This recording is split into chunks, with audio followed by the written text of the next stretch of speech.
तो जी। सोनिया गांधी जी ने फोन करके कि भाई ये हमारे ससुराल पक्ष की है, इसको तो न छेड़ो कम से कम। कैंट एरिया यानी म्योर रोड से शुरू होता है, जाता है बिल्कुल आपके आखिर तक दारागंज तक, रगेद करके दिन दहाड़े हजारों गोलियां चली इसमें। और राजू पाल हत्याकांड एक मिसाल थी। और उसके बाद जब लाश चली जाती है अस्पताल, तो वहां पर भी जाकर के चचेत के ऊपर इसके शूटर्स ने जाकर के 50 गोली मारी। ये जीत गए थे इलेक्शन, तो जग्गा को मुंबई से बुलवाया, और जैसे घोड़े का चाबुक होता है, और हिंदी में हम आप कहते हैं ना, खाल खींच लो, इतना मारा टॉर्चर चेंबर में कि जग्गा की खाल उतर गई और उसका लोथड़ा घर के सामने दरवाजे पे फेंकवा दिया। अतीक अहमद देशद्रोही क्यों बना? कहां छुपी है शाइस्ता परवीन? राजू पाल से लेकर उमेश पाल मर्डर की अनसुनी कहानी। यूपी के किस डीजीपी से अतीक खाता था खौफ? आखिर आईपीएस विक्रम सिंह को कौन जान से मारना चाहता था? कैसे योगी राज में आईएएस 227 सरगना मिट्टी में मिला दिया गया? उमेश पाल मर्डर केस के बाद ही अतीक अहमद के मौत की उल्टी गिनती शुरू हो गई थी। योगी आदित्यनाथ की सरकार में उत्तर प्रदेश पुलिस को खुली छूट दी गई, जिसका नतीजा यह हुआ कि उत्तर प्रदेश पुलिस का नाम सुनकर अपराधियों के हाथ पांव तक फूलने लग गए। पिछले 9 साल में 15,000 से ज्यादा मुठभेड़, 256 से अधिक अपराधी मिट्टी में मिला दिए गए, 31,000 से अधिक अपराधी सलाखों के पीछे हैं। मगर एक वक्त ऐसा भी था जब अतीक अहमद की तूती बोलती थी। क्या एसपी क्या एसएसपी, सब अतीक के दरबार पर मत्था टेकने जाते थे। जज साहब तो केस सुनने से इनकार कर देते थे। सपा सरकार में अतीक का आतंक चरम पर था। अतीक के पाकिस्तान कनेक्शन से लेकर नकली नोट तक सबसे बड़ा खुलासा। इसके साथ ही आपको यह भी बताएंगे आखिर अतीक की पत्नी शाइस्ता परवीन कहां छुपी है। 15 अप्रैल को ही प्रयागराज में अतीक और अशरफ की हत्या की गई थी। जिस आईपीएस अधिकारी का नाम सुनकर अतीक खौफ खाता था, उनसे ही सुनिए अंदर की सच्चाई, जिसे आपने फिल्मों में भी नहीं देखा होगा। देखिए अभिषेक पांडे के साथ पूर्व डीजीपी विक्रम सिंह से खास बातचीत। नमस्कार, स्वागत है आपका नव उत्तर प्रदेश में। आपके साथ मैं हूं अभिषेक पांडे। वो तारीख थी 24 फरवरी, साल था 2023। शाम के तकरीबन 5 साढ़े 5 बजे पूरा धूमनगंज थाना इलाका ताबड़तोड़ गोलीबाजी और बमबाजी से गूंज उठा था। अतीक अहमद के गुर्गे आए और उमेश पाल समेत सरकारी गनर की हत्या करके फरार हो गए। लेकिन उसके बाद विधानसभा में जो कुछ हुआ उसे पूरा देश प्रदेश जानता है। योगी आदित्यनाथ ने विधानसभा में दहाड़ते हुए कहा था कि माफियाओं को मिट्टी में मिला दिया जाएगा। और उमेश पाल अपहरण कांड में अतीक अहमद को साबरमती जेल से प्रयागराज लाया गया और 28 मार्च को उसी मामले में उम्र कैद की सजा भी अतीक अहमद को दी गई। लेकिन उसके बाद 15 अप्रैल साल 2023 को अतीक अहमद और अशरफ अहमद जब मेडिकल कराने कॉलविन हॉस्पिटल पहुंचते हैं, तभी रात के तकरीबन 10:30 बजे अतीक अहमद और अशरफ अहमद की हत्या कर दी जाती है। लेकिन इसके पीछे सनी लवलेश जैसे नौसिखियों का नाम आया, अरुण मौर्य का नाम आया। आखिर एक टोंगा चलाने वाले का लड़का कैसे इतना बड़ा माफिया डॉन सरगना बन गया IS 227 का, ये सभी दास्तां आज हमारे साथ जो ऑफिसर मौजूद हैं वो बताएंगे। इन्हें तारुफ कराने की भी जरूरत नहीं, हर कोई जानता है इनको। डॉक्टर विक्रम सिंह पूर्व डीजीपी रह चुके हैं उत्तर प्रदेश के। बहुत बहुत स्वागत करेंगे सर आपका ना उत्तर प्रदेश पे। नमस्कार अभिषेक जी, बड़ी कृपा की आपने संवाद का अवसर दिया अपने प्रतिष्ठित चैनल पर, और विषय भी आपने ऐसा किया जो कि मैं समझता हूं जन जन उसके बारे में सुनना चाहेगा और जानना चाहेगा। और आपने तारीख भी वही सुनी कि जब इनकी दोनों की अतीक और अशरफ की हत्या हुई थी। तो मैं समझता हूं कि उस दिन और इसके ऊपर चिंतन की क्या त्रुटियां हमने प्रशासन ने की थी, क्या हम लोगों ने त्रुटियां की थी कि एक गमले का केचुआ एक अजगर बन गया। बिल्कुल सर, और 5 बार का विधायक, 1 बार का सांसद भी रह चुका है अतीक अहमद। लेकिन आखिर 80 के दशक में, 90 के दशक में, पिछले 25-30 सालों में जो उसका खौफ रहा, दहशत रहा आम लोगों के बीच, गुंडे माफियाओं के बीच, ये सभी चर्चा आज हम आपसे करेंगे। सबसे पहले बताइए कि सर एक टोंगा चलाने वाले का लड़का इतना ब्रूटल और क्रूरल मर्डर करने वाला, अपहरण करने वाला, रेलवे का टेंडर और कबाड़ का काम करते करते पार्लियामेंट तक जा पहुंचा। निश्चित रूप से सत्ता का उसको सपोर्ट रहा होगा। लेकिन आप भी उत्तर प्रदेश के डीजीपी रह चुके हैं। आपके कार्यकाल में काफी ताबड़तोड़ कार्रवाई अतीक अहमद के खिलाफ हुई। सबसे पहले आप अपने कार्यकाल का, अपने टेन्योर का विवरण दें कि जब आप डीजीपी थे तो किस तरह की कार्रवाई अतीक अहमद के खिलाफ की गई। जी, जब मैंने डीजीपी का चार्ज लिया 2007 जून में, तो उसके तीसरे या चौथे दिन उनके छोटे भाई अशरफ ने बच्चियों के यतीम खाने यानी कि जो अनाथालय था उसको कब्जा करने की नियत से बाउंड्री वॉल तोड़ी, 2-3 बच्चियों को अगवा किया, किडनैप किया, उनका गैंग रेप किया, बात मुस्तक आई। तो ये मैंने कहा ये टेस्ट केस होगा कि इनको जो अपने बारे में मुगालता था, आज वो मुगालता दूर करने का वक्त आ गया है। तुरंत इनके ऊपर गैंगस्टर एक्ट रासुका के अंतर्गत कार्रवाई की गई, आईपीसी की समुचित धाराओं के अंतर्गत इनके ऊपर कार्रवाई की गई और इनको हमने कह दिया था कि एक ये शायद जो फरार थे, जिंदा या मुर्दा जो लाएगा उनके पुरस्कार की घोषणा कर दी।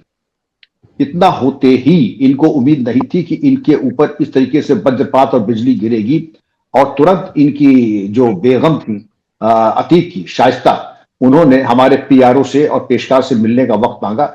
जो कि सांसद की पत्नी थी, वक्त मैंने दिया कि अगले दिन कार्यालय में सुबह 10:30 बजे आए। वो अपने छोटे बेटे असद को, जो छोटा बच्चा था उस वक्त बहुत मासूम, उसको लेकर के आई, मुलाकात हुई और उन्होंने ये कहा कि हमने कोई गलती नहीं की है, हम लोगों को बदनाम किया जा रहा है और मैं नहीं चाहती हूं, मैंने सुना है कि आपने अपनी हिट लिस्ट उसको लगा रखा है। उनका एक गलत फहमी निकाल दीजिए, हिट लिस्ट हम कोई नहीं बनाते हैं, लेकिन हाँ कोई अगर सेवा का मौका देता है तो हम उसको मायूस भी नहीं करते हैं। उन्होंने ये कहा कि मैं बेवा नहीं होना चाहती। उनका कौन चाहेगा, मैं भी चाहूंगा कि आप हमेशा खुश रहें, आबाद रहें, आपका परिवार आबाद रहे, लेकिन मेरे चाहने से और मेरे कहने से नहीं होगा। आप बेवा होंगी नहीं होंगी इसका फैसला आपके शौहर करेंगे। मैं आपको बड़ा आसान और मुफीद एक मशवरा दे रहा हूं, उनको ये कह दीजिएगा कि अपने चाल चलन को ठीक ठाक रखेंगे और हमें सेवा का मौका न दें, क्योंकि इसके पहले जिन जिन लोगों ने सेवा का मौका दिया वक्त से पहले और उम्मीद से ज्यादा, मैंने किसी को मायूस नहीं किया। आप भूल जाएंगे कि सेवा की स्पेलिंग क्या होती है। ऐसी सेवा होगी आपकी कि 4-5 पुष्ट याद रखेगा। ये अब आपके फैसले के ऊपर है। आप निडर होकर के सामना करते रहे इतने बड़े माफिया डॉन का, आप एक बड़े पद पर मौजूद थे, लेकिन चांद बाबा की हत्या हुई, राजू पाल हत्याकांड हुआ, उमेश पाल हत्याकांड हुआ। राजू पाल हत्याकांड के बारे में अगर आप बता सकें, उस दौरान किस तरह की स्थितियां थी? हमने सुना था कि कई किलोमीटर उसको दौड़ा दौड़ा करके गोलियों से भूंजा गया, जबकि वो उसी का राइट हैंड था अतीक अहमद का। आप बिल्कुल सही कह रहे हैं। ये राजू पाल का जो हत्याकांड हुआ था, ये लगता है मुझे याद आ रहा है 2004 या 2005 में ये हुआ था। इलाहाबाद से आप वाकिफ होंगे और इलाहाबाद में अगर आप देखें कि कैंट एरिया यानी म्योर रोड से शुरू होता है, जाता है बिल्कुल आपके आखिर तक दारागंज तक, रगेद करके दिन दहाड़े हजारों गोलियां चली इसमें। और राजू पाल हत्याकांड एक मिसाल थी।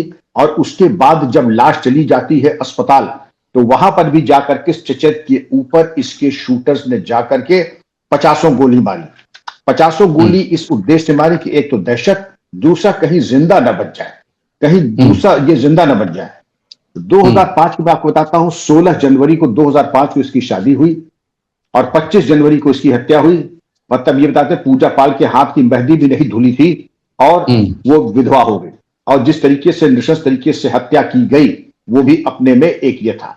ये देख आपने सही कहा, इसके बाप का नाम था फिरोज, वो तांगा चलाता था। और गद्दी उनको कहते हैं जो दूध का काम करते थे, इनकी बिरादरी वाले गद्दी उसको कहते थे। और उसके बाद ये छोटा मोटा कोयले की चोरी वगैरह करता था। रेलवे ट्रैक के नीचे जो कोयले की मालगाड़ी जाती है उसका कोयला बीन करके फिर कोयले की चोरी से शुरू कर दी। पहले तो बीनना फिर चोरी करना। और 1979 से लेकर के अगर आप इसके अपराध पे जाएं तो इसने अपराध करना शुरू किया। 100 से ज्यादा केसेस इसके ऊपर हैं जघन्य, कोई जेब कटी या थप्पड़ पर मारने की नहीं, हत्या, जबरन धन वसूलना, जमीन पे कब्जा करना। और इसने 2023 में इसकी तो कन्विक्शन जब हुई थी तब हुई थी। और अगर आप ये देखें कि इसका पहला क्राइम जो था 1979 का था, वो एक लड़का था जिसका नाम था मोहम्मद इस्लाम। पहला मर्डर 79 में किया। फिर चांद बाबा इसने अपने जो गुरु था उसकी हत्या की 1989 में, इलेक्शन में खड़े थे और काउंटिंग के 2 दिन पहले इसने हत्या कर दी। फिर इसने हत्या की है एक जग्गा की जो कि प्रतिद्वंदी था इलेक्शन जीतने के बाद। ये जीत गए थे इलेक्शन तो जग्गा को मुंबई से बुलवाया और जैसे घोड़े का चाबुक होता है और हिंदी में हम आप कहते हैं ना खाल खींच लो, इतना मारा टॉर्चर चेंबर में कि जग्गा की खाल उतर गई और उसका लोथड़ा घर के सामने दरवाजे पे फिकवा दिया। कुन्नू करके एक लड़का था और ईद के दिन नमाज पढ़ करके वो गया, तो चूंकि उसने अपना घर इतना अच्छा खूबसूरत बनवाया था, ये बात अतीक और अशरफ को नागवार गई। तो अशरफ ने टेलीस्कोपिक साइट से कुन्नू की हत्या कर दी उसी ईद के दिन। आप ये भी देख लें कि इंस्पेक्टर AK सिंह LIU के थे, इलाहाबाद के, तत्कालीन इलाहाबाद आज का प्रयागराज। उन्होंने कहा था कि राजू पाल की सुरक्षा बढ़ा दी जाए वरना इनकी हत्या हो जाएगी। एडवांस इंटेलिजेंस थी, लेकिन सुरक्षा बढ़ाई नहीं गई और उनकी हत्या हो गई। इलाहाबाद के एक बड़े यशस्वी चीफ जस्टिस थे, जस्टिस दिलीप भोसले। दिलीप भोसले साहब को इनके बारे में, अंडरवर्ल्ड के बारे में अच्छी जानकारी थी। तो जेल से इनको शिफ्ट करने के बारे में जो सबसे पहली जो कार्रवाई हुई तो जस्टिस भोसले ने की, फिर जस्टिस चंद्रचूड़ ने दी सुप्रीम कोर्ट से। तो आप समझते हैं कि जिस तरीके से इनका ट्रांसफर हुआ उसमें इनका बड़ा हाथ था। एक छोटा सा केस होता है, इलाहाबाद में नैनी एग्रीकल्चर यूनिवर्सिटी है, शियाट्स यूनिवर्सिटी सबसे बड़ी एग्रीकल्चर यूनिवर्सिटी बताई जाती है उत्तर प्रदेश की, बहुत, लेकिन बहुत उसके बारे में आरोप प्रत्यारोप भी हैं। वहां जाकर के इसने कुछ अंधाधुंध कार मारकूट थप्पड़बाजी की, वो वीडियो रिकॉर्डिंग जस्टिस भोसले के सामने आई, तब इन्होंने इनकी बेल कैंसिल कराई, इनको भिजवाया जेल। इन तमाम चीजों में देखें कि जब मोहम्मद शफी कुरैशी रेलवे मिनिस्टर थे 90-91 में, तो इनकी और लॉटरी खुल गई। वो आप देख सकते हैं कि जिस तरीके से एक दूसरे का इन्होंने उपकार किया, इन्होंने, लगता है कि मोहम्मद शफी कुरैशी का क्या नहीं किया, उससे मैं टिप्पणी नहीं करूंगा, लेकिन मोहम्मद शफी कुरैशी ने अतीक का बड़ा उपकार किया। रेलवे के एक बड़े ठेकेदार हो गए, बड़े ठेकेदार इतने बड़े हो गए कि जबरन धन वसूलना, प्रॉपर्टी पे कब्जा करना। आप निसंदेह इलाहाबाद से परिचित होंगे, वहां सिविल लाइन से पैलेस थिएटर है, जो वहां पर गांधी बाबा पारसी एक वृद्ध थे, मैं व्यक्तिगत, और होटल फिनारो था हाई कोर्ट के बगल में, पारसियों का था। सब पे इसने कब्जा करने की कोशिश की, और ये फैमिली रिलेटेड थी। हमारी जो प्रीमियम फैमिली है फिरोज गांधी जी से रिलेटेड थी। तो सोनिया गांधी जी ने फोन करके कि भाई ये हमारे ससुराल पक्ष की है, इसको तो न छेड़ो, कम से कम इसको छोड़ दो।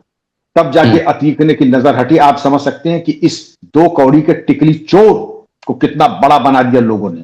आपने एक सवाल नहीं किया, न मुझसे कोई सवाल करता है, ये इतने बड़े हो कैसे गए, ये इतने बड़े हो कैसे गए, ये कोयला बीनने वाला टिकली चोर ये इतना बड़ा हुआ कैसे? जब 4 पैसा कोई कमा रहा है, 2 पैसा मुझे दे रहा है, मेरे अंदर इतना नैतिक साहस नहीं होगा कि मैं उसको रोकू टोकू पूछूं। मैं कहूंगा और 10 पैसे कमाओ, 5 तुम रखो, 5 मुझे दो। मैं सबको दोषी मानता हूं। तत्कालीन 1978 से लेके 2000 तक जो SSP Allahabad, DM Allahabad, DIG Allahabad और IG जोन इलाहाबाद के सबको मैं जिम्मेदार मानता हूं, क्योंकि उन्होंने इसके पर काटने की, तो छोड़ दीजिए, इसके प्राण ऊर्जा और ऑक्सीजन देने में कोई कोर कसर नहीं छोड़ी। लेकिन जब कभी श्वेत पत्र बनेगा, अब आपने कहा कि 2 लड़कों ने आकर के इनकी हत्या कर दी, पुलिस अभिरक्षा में हत्या, 3 लड़कों ने हत्या कर दी। पुलिस अभिरक्षा में हत्या उचित नहीं है, वो एक तरीके से बहुत बड़ा एक दोष है, और उस दोष के ऊपर सरकार ने एक जुडिशियल कमीशन भी बैठाया। जुडिशियल कमीशन ने एक अपनी व्यवस्था दी, और क्योंकि हम कानून को मानते हैं, इसलिए जो व्यवस्था जुडिशियल कमीशन ने दी, हम उसके आगे नतमस्तक हैं, उसको स्वीकार करते हैं। बिल्कुल, ये योगी राज है, योगी की सरकार है। हमने देखा कि योगी सरकार में पिछले 9 सालों में 15,000 मुठभेड़ हुई, 256 से ज्यादा अपराधियों को एनकाउंटर में मार गिराया गया, 10,000 अपराधी इंजर्ड हुए और करीब 31,000 से ज्यादा अपराधियों को सलाखों के पीछे भेज दिया गया। लेकिन हम वापस चलेंगे, क्योंकि अतीक अहमद निर्दलीय से लड़ते थे तो जीत जाता था, इसके अलावा अपना दल से लड़ता था तो भी जीत जाता था। समाजवादी पार्टी सरकार का बहुत बड़ा क्षय मिला है। मुलायम सिंह यादव और अतीक अहमद के डॉग के साथ भी हमने फोटो देखी है, काफी वायरल होती रहती है वो फोटो आज भी। तो ऐसे में आप सोचिए कि इशारों पे SP, SSP, DM का तबादला कर देना, और पहले गुंडई से फिर नेता बन जाना और मुख्यमंत्री का इतना करीब हो जाना, तो निश्चित रूप से समाजवादी पार्टी ने इनको पोषित किया है। देखिए, मैं सभी राजनीतिक दलों को दोषी मानता हूं। क्या मजबूरी थी कि आपने बाहुबलियों के अंदर प्राण ऊर्जा फूकी, उनको मौका दिया जनता का खून पीने का। ये वो आपराधिक तत्व हैं, राष्ट्र विरोधी तो है ही, ये समाज विरोधी भी हैं, राष्ट्र विरोधी भी हैं और जनहित विरोधी भी है। अब आप ये कहते हैं कि आप कैसे कह रहे हैं कि राष्ट्र विरोधी हैं? थाना शाहगंज में इन्होंने इकबालिया बयान किया था कि इनके संबंध लश्कर तैयबा से हैं और ISI से हैं, और ड्रोन के जरिए पंजाब में और हथियार इनके लिए गिराए जाते थे। और हथियार कौन से? 455 बोर, बिल्कुल तोप की तरह एक पिस्तौल होती है, वो AK-47, कारतूस, RDX, करेंसी, ये सब इनके लिए गिराई जाती थी। और वहां के 2 ऐसे शातिर अपराधी थे, रॉकी और डिम्पी, जिनके जरिए ये हथियार फिर आकर के उत्तर प्रदेश में तत्कालीन इलाहाबाद में इनको डिलीवर होते थे। इनको हल्का न समझिए। और यहीं पर बात खत्म नहीं होती है। आपने धुरंधर फिल्म देखी होगी, मैं तो अभी नहीं देख पाया हूं, मैं उसी पे आ रहा हूं जी। अच्छा, तो अब उसको हम बाद में बात करेंगे। लेकिन आप जब इनके घर की तलाशी होती है तो पाकिस्तान ऑर्डिनेंस फैक्ट्री के कारतूस मिलते हैं, मेड इन पाकिस्तान के कार्ट्रिजेस इनके यहां मिलते हैं। तो अब ये इसकी जरूरत क्या थी? इनके घर के आसपास 5 किलोमीटर में तो बहुत बड़ी बड़ी दुकानें हैं, चाहते थे अपने लाइसेंसेस पे हथियार वो खरीद सकते थे। लेकिन जो लुत्फ पाकिस्तान ऑर्डिनेंस फैक्ट्री के कारतूस और मेड इन पाकिस्तान के कारतूस चलाने का है, वो मजा इंडियन ऑर्डिनेंस के कारतूस चलाने में थोड़ी आएगा। आप समझ सकते हैं अभिषेक जी, ये निहायत शातिर दिमाग के थे। जो पॉलिटिकल पार्टीज ने जिनको इनको सपोर्ट किया है, मैं उनसे ये गुजारिश जरूर करूंगा, अंतर मंथन करें। देश रहेगा तो आपकी राजनीति और आपकी पार्टी रहेगी। बिल्कुल, राष्ट्र विरोधी गतिविधियों में भी अतीक अहमद शामिल रहता है, न सिर्फ कार्यालय घर से, बल्कि आपको याद होगा कि जब धूमनगंज थाना पुलिस लगातार पूछताछ कर रही थी तो इनकी निशानदेही पे कसारी मसारी कब्रिस्तान के पास भी काफी हथियार बरामद हुए थे। पाकिस्तान मेड पिस्टल बरामद हुई थी और उसके करीब 20-25 मिनट बाद ही अतीक अहमद की हत्या कर दी जाती है। लेकिन जैसा धुरंधर 2 में दिखाया गया कि भाई आईएसआई से भी कनेक्शन है, लश्कर-ए-तौयबा से भी कनेक्शन है, फेक करेंसी का भी कारोबार किया जाता था, नेपाल और उत्तर प्रदेश के रास्ते आते थे। मैं एक पूर्व आईपीएस अधिकारी का इंटरव्यू कर रहा था, उसमें उन्होंने बताया था कि ये शहाबुद्दीन और मुख्तार अंसारी से भी मदद लेता रहता था। तो क्या इन तीनों का नेक्सस चलता था फेक करेंसी के मामले में, हथियार मंगाने के मामले में? आपका सवाल ऐसा है कि ये एक ही सिक्के के सब एक पहलू हैं। उधर बिहार से शहाबुद्दीन, इधर गाजीपुर से मुख्तार अंसारी और यहां प्रयागराज से अतीक अहमद। इनका पूरा संपर्क ऐसे गोरख धंधे में था। आपके सवाल का जवाब यह कि आप कहिए कि एक आदमी जो मैराथन रोज दौड़ता है, उससे आप पूछे कि क्या तुम 100 मीटर दौड़ सकते हो? अरे जितने बड़े बड़े पाप इन लोगों ने किए हैं। तो भारतीय नकली मुद्रा क्या है और आईएसआई से संबंध क्या चीज है, इनका तो एक बालिया बयान है। शहाबुद्दीन बिल्कुल सर्वविदित है। और जिस कदर से इन लोगों के सपोर्ट सिस्टम है, जो पाकिस्तान मेड वेपन्स मिल रहे हैं, जैसा आपने बताया, मैंने आपको बताया कि पाकिस्तान ऑर्डिनेंस फैक्ट्री के और मेड इन पाकिस्तान कारतूस मिल रहे हैं, और खुद थाना शाहगंज में इसका एक बालिया बयान है। तो अब तो कोई चीज शको शुबा की है नहीं। ये जरूर है कि कुछ लोग कवर फायर देने वाले मौजूद हैं जो ये समझते हैं कि पाकिस्तान जो है वो उनके लिए, जैसे हमारे आपके लिए गौ बात है ना, पाकिस्तान के बारे में कोई चर्चा नहीं होनी चाहिए, उससे हमारा सांप्रदायिक सौहार्द बिगड़ जाएगा। और पहले मोदी जी को, योगी जी को हटाना होगा। कौड़ी के 3 तुम्हारी औकात नहीं है, कंगले राष्ट्र को तुम कह रहे हो कि वो मोदी जी को हटाएंगे। अपनी औकात पहले तुम देख लो। दूसरे योगी जी ने कभी कभी तो छोटी जी, जब सन्यासी के मुंह से कोई बात निकलती है तो वो पूरी होती है। योगी जी ने भरे सदन में जो शब्द कहे 3, उससे ज्यादा दिव्य संगीत तो मैंने अपने जीवन में सुना नहीं है। और वो शब्द थे मिट्टी में मिला दूंगा। जहां एक तरफ आपने बताया कि वो भयावह सीन कि प्रदेश का मुख्यमंत्री अतीक के कुत्ते से हाथ मिलाए, और दूसरी तरफ अभिषेक जी, योगी जी महाराज कह रहे हैं मिट्टी में मिला दूंगा। ये जनता को राहत मिली, जनता के आंसू पोंछे गए, जनता को राहत मिली। लेकिन नहीं, ये बात सांप्रदायिक संबोधन था मुख्यमंत्री को, ऐसी भाषा नहीं। तो वो भी चाहते हैं, जो ऐसे लिबरेंडो हैं, सेकुलर हैं, वो चाहते हैं। योगी जी भी चाहें कि नहीं, अतीक भाई के साथ बड़ी उदारता के साथ हमारी गंगा जमुनी तहजीब, कोई गंगा जमुनी तहजीब नहीं है, ये खून के प्यासे हैं आपके हमारे। ये अगर ज्यादा दिन जिंदा रहे ऐसे लोग, तो ये तहजीब तो छोड़ दीजिए, ये तार तार कर देंगे संविधान का और देश का। बिल्कुल, आप कह रहे हैं कि न्याय हुआ, योगी सरकार ने माफियाओं का सफाया किया लगातार। लेकिन मेरी जयापाल से बात हो रही थी, जो उमेश पाल की पत्नी है, 24 फरवरी को, जिस दिन उमेश पाल की हत्या हुई थी। तो जयापाल का कहना है कि अभी भी जो न्याय है वो अधूरा है, क्योंकि शाइस्ता परवीन फरार हैं, गुड्डू मुस्लिम फरार हैं, साबिर फरार है, अरमान फरार है। ऐसे तमाम जो उनके जो 227 गैंग था, उसमें कई ऐसे लोग हैं जो अभी भी फरार चल रहे हैं। तो आप बताइए, आप पुलिसिंग में इतने सालों साल बिताए हैं, इतना मुश्किल है क्या उत्तर प्रदेश पुलिस के लिए इन लोगों को ढूंढ पाना? आयशा नूरी भी फरार है, अतीक अहमद की बहन, सब पर इनाम घोषित है। अलग से इसका एक आयाम है अभिषेक जी। आप ये समझ लीजिए कि सामान्य क्रिमिनल होता, बिहार का होता या हिंदुस्तान का, इनका नेक्सस केवल भारत नहीं है। अब मैं शाइस्ता परवीन के बारे में अगर मुझे लाउड थिंकिंग करनी हो आपके साथ, सबसे पहले मैं कहूंगा कि ये हो सकता है पाकिस्तान चली गई हो। नंबर 2 बांग्लादेश जा सकती है, नंबर 3 मॉरिशस जा सकती है, दुबई जा सकती है, और या फिर कहीं जाके केबन आइलैंड वगैरह। ये जब आपके पास इनकी संपत्ति का ब्यौरा क्या है, 1500 करोड़ की तो संपत्ति अब तक यूपी पुलिस ने अटैच की है, और इतनी संपत्ति शाइस्ता के पास है। ये ऐसा नहीं कि 1-2 करोड़ की आसामी, हजारों करोड़ की ये मालकिन है। और इनको कई एलियस, नकली पासपोर्ट और लैंड रूट से ये नेपाल से पाकिस्तान जाने, इनके लिए कोई बड़ी चीज थोड़ी है। कितने आपने मिर्जा दिलशाद बेग का देखा होगा किस्सा, तमाम ऐसे हैं। आईएसआई ही इनको उठाकर ले जाके पाकिस्तान में बसा देगा, आइडेंटिटी बदलवा देगा इनकी। तो आप ये देखें, जितने के ऊपर इनाम है उनके सबके भागने के रास्ते इन 5 देशों में है। कहा? Pakistan, Bangladesh, Dubai, Singapore, Mauritius और ऐसे यूरोपियन 1-2 कंट्रीज है जहां पे हुलिया बदल के, आइडेंटिटी बदल के, फर्जी पासपोर्ट से वहां पे नागरिकता ले सकती है। जब 1500 करोड़ हमारी जेब में है तो हम ये कर सकते हैं। लेकिन आपने कहा शाइस्ता का जिंदा रहना, गुड्डू मुस्लिम का जिंदा रहना।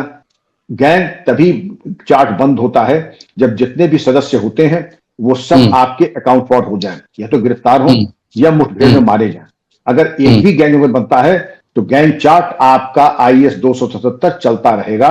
ये तभी क्लोज होगा जब जितने नाम आपने बताए हैं एक एक सदस्य का हिसाब हो जाए, अन्यथा गैंग चार्ट चलता रहेगा।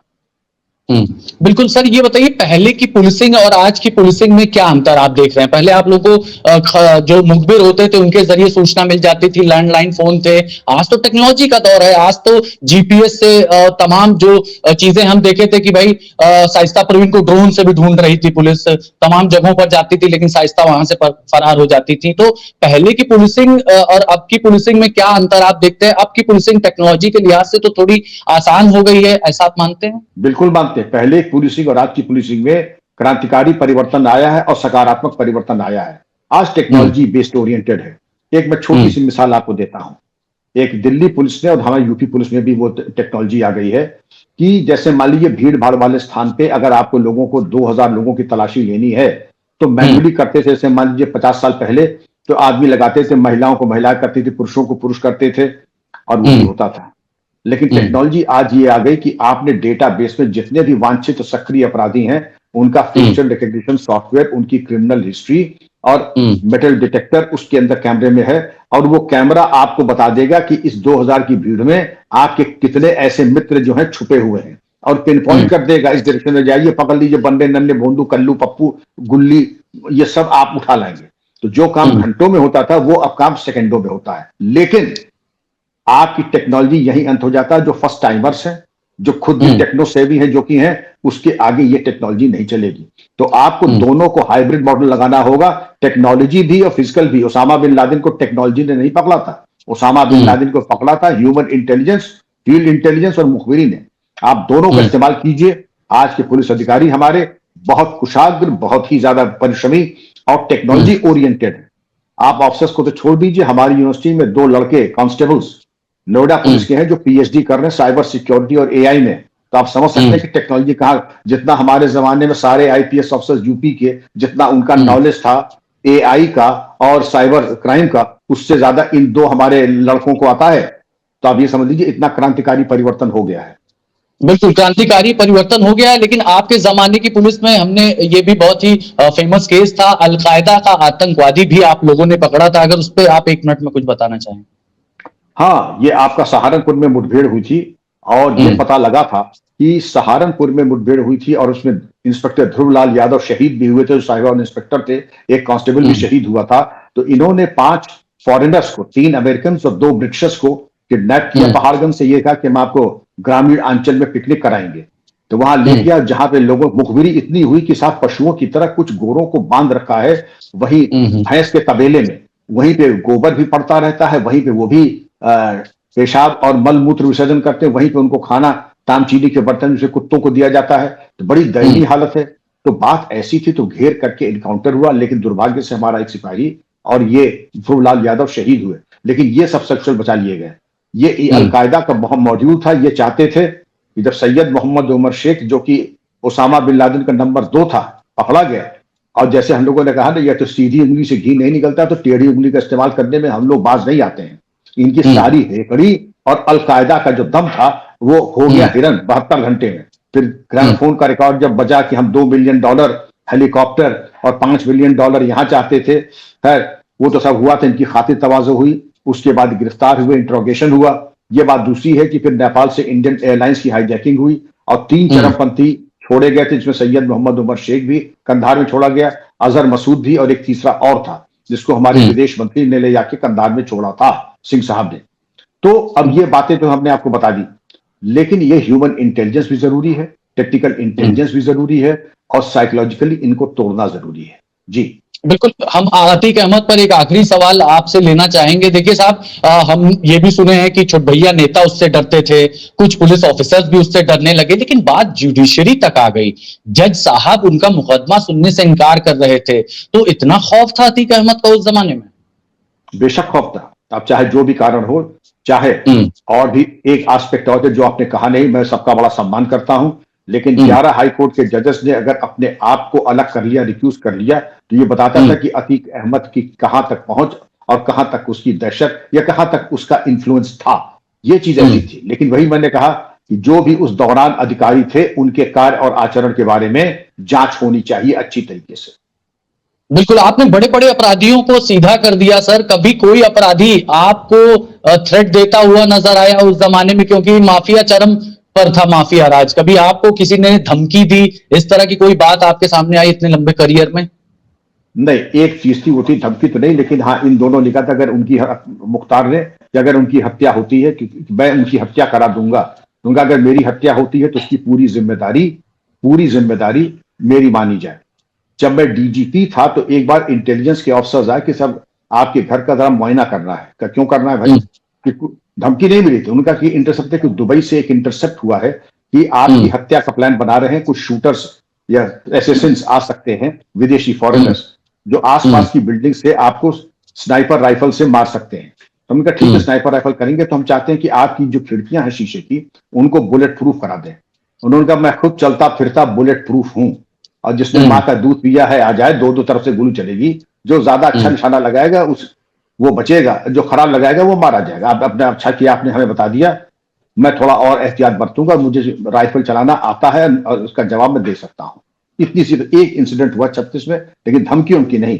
ये जरूर था कि शायद उनकी कमाई पर मैंने रोक लगा दी हो, तो उन्होंने हत्या का प्रोग्राम शायद बनाया होगा। चलिए, बहुत बहुत धन्यवाद, आज आप हमसे जुड़े। लेकिन ये योगी सरकार है और योगी सरकार में माफिया राज नहीं चलेगा। अगर आप उत्तर प्रदेश के भीतर अपराध करते हैं तो या तो सलाखों के पीछे चले जाइए, या हो सकता है आपकी कार भी पलट सकती है, या फिर आप ऑपरेशन लंगड़ा का शिकार हो सकते हैं, या फिर सीधे खुदा जन्नत आपको नसीब हो सकती है। बहुत बहुत धन्यवाद विक्रम सर, आज आप हमसे जुड़े। नमस्कार सर। नमस्कार अभिषेक जी, बहुत आनंद आया, बहुत बहुत धन्यवाद। देश और दुनिया की हर बड़ी, सटीक और भरोसेमंद खबर के लिए अभी विजिट करें हमारी वेबसाइट nowuttarpradesh.com और nownoida.com, क्योंकि यहाँ सिर्फ सुर्खियां नहीं, पूरी जानकारी मिलेगी।